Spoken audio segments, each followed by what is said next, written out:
In this first video of our winter 2022 sessions, we look at some footwork, which I have broken down into 5 separate drills that are related, that we can combine together, mix and match wherever we need to. This covers all of the directions and all the types of steps we can do. So we'll look at these 5 in sequence, starting with the feet by themselves, and I'm going to add in the sword with some related actions. So we're always going to start in the same place, which is going to be kurlunga alta, so lined up, left foot front right, heels in line, and I'm going to do a passing step to my partners inside or left side. So that's a full step, passing step, and then from here I'm going to do a triangle step, making sure that my feet end up in alignment. And as I've done that, those 2 steps have gone from left shoulder leading, left shoulder still leading. As I do a triangle step, my right shoulder is leading. So that is a full step, triangle step, and then we're going to take a half step forward, as if we're attacking with a cut or thrust. And we're going to do the exact same thing on the other side. So passing step to the right or outside, triangle step to switch which side is forward, and then increasing step. So I do that all together, stopping, pass, triangle, half, pass, triangle, half, pass, triangle, half, pass, triangle, half. Now I can make this triangle step as big or as small as I need it to be. So if I need to make a very large one, I can do like a big 90-degree turn, but normally it's going to be quite a bit smaller than that. I don't want to waste any time if I can help it. Version 2 of that is going to start exactly the same way as the triangle, and instead of going directly forward, I'm going to open my stance again. So I'm going from left side leading, right side leading, back to left, across to right side, left side, back to right side. So we do that in sequence. We have pass left, triangle, angular step to the left, their left, pass to their right, triangle step, angular step to their right. So 1, 2, 3, 4, 5, 6, 1, 2, 3, 4, 5, 6. Version 3, we have it's called a changing step. I'm switching which foot is forward. So it's going to start exactly the same way. You notice the pattern here, always the first 2 steps. So pass, triangle, now I'm going to bring my right foot to my left, and then pass on the angle of my left foot.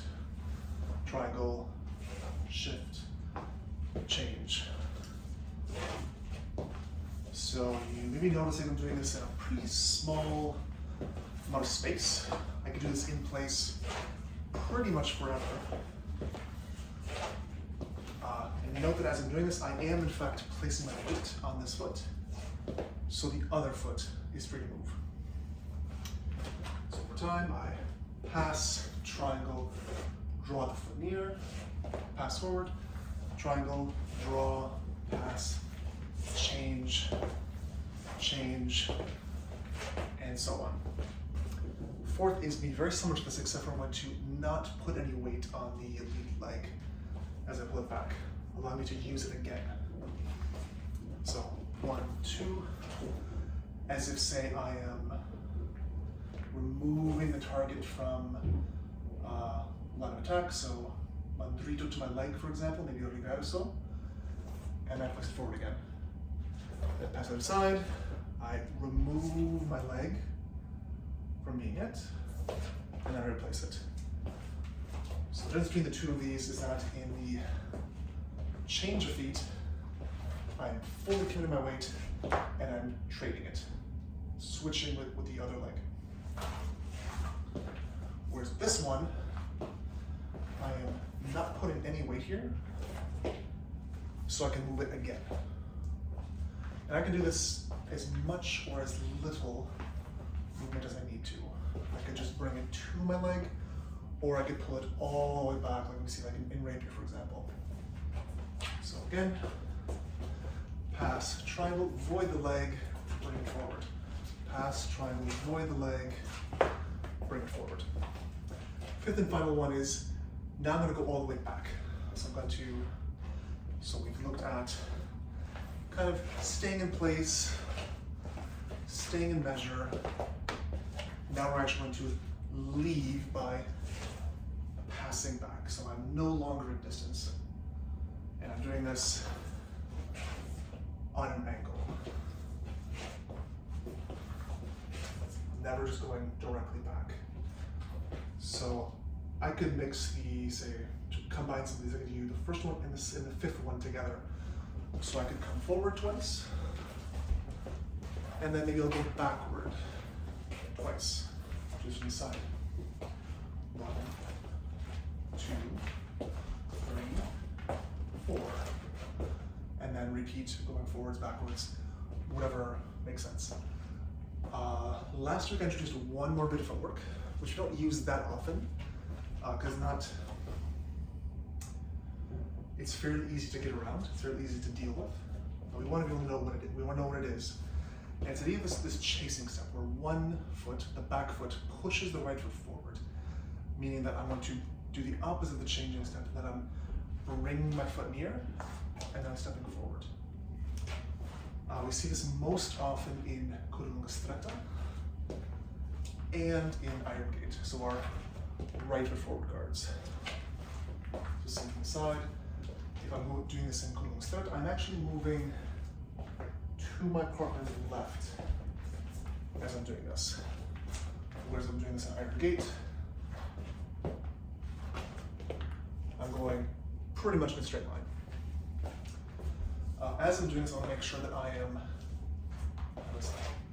want to make sure that I'm not standing up and then sitting back, going back down.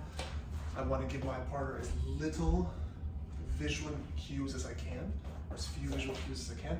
So it looks like nothing is changing in the upper body. So I want them to think that I'm still the same distance, when in fact I have creeped closer, and ideally I can hit them in time with the hand. So now let's put some sword motion to this. So, for example, we've looked at, from the very first drill, I'm going to do a riverso, half mandrito, and then a ridoppio. Mandrito to step across, half riverso to triangle step, stoccata, riverso, half mandrito, ridoppio, mandrito, half riverso, stoccata. Version 2, we're going to do this pretty much the same cuts over and over again. So riverso, half mandrito, half riverso, mandrito, half riverso, half mandrito, and so on. Third, where we're doing the changing step, we're going to simulate doing a void of some sort. Meaning that I'm going to let their attack come in, and either it goes past me, or I get it enough to my outside, or to my inside, that I can hit the opening. So when I'm on this side, I'm going to imagine that a stoccata or an imbrocata is coming to my outside. I'm going to go to testa, let this sword end up over here, and strike the hand, or maybe the forearm. Let's do that again. So get to iron gate. Our version of the void here is get their thrust in and cut to the hand. On this side, we are going to do the void from coda lunga alta, which is we give a look of defense. As the blow goes past, I'm going to cut, we'll say a reversal in this case. So again, we have 1, 2, head guard, mandrito, 5, head guard, riverso.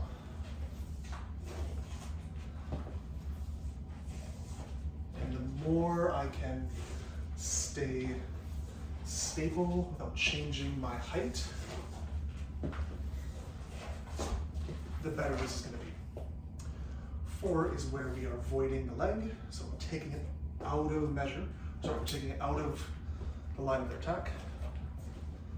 So let's say here they're going to give me a riverso to the outside of my thigh. I'm going to pull the leg back, do a ridoppio, and follow through with an imbroccata, which is one of the basic defenses against that attack. So 1, 2, defend, thrust, step across, cut colunga alta. Then we go for the outside of our left leg. In this case, our best defense here, if I'm ready for it, is to pull the leg back as I extend into faccia. So again, we're here, attack comes in, I reach out, I feel nothing, they run to my point, I make sure they're on my point, and then step across. So see this one whole thing. 1, 2, 3.